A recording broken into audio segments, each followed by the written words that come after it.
w'umunyamahoro, someone who is peaceful, umuntu yihangana, someone who is patient, umuntu w'umunyambabazi, someone who is merciful, umuntu uciye bugufi. someone who is Nta humble, muntu n'umwe ku isi yananirwa kubana nawe. can't fail to live with anyone on the world. Niba hari ibyo upfa na mugenzi wawe, If there is something that I don't agree bishoboke with ko my hari friend, ingeso ukwiye guhindukaho. that means you should change your behaviors.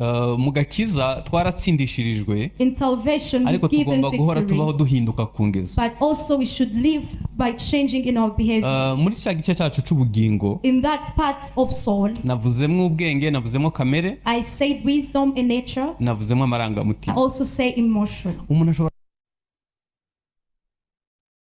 ku rugo rwiza, That cannot allow them to have a good marriage. kandi gukomereka si amahitamo, And being wounded is not ariko choice. uko igikomere gitinda bigera igihe kigasa nawe, kikaba But as the wowe, wound delays, it becomes you. hanyuma ukubaka urugo rubi bitewe no gukomereka. And you have a bad marriage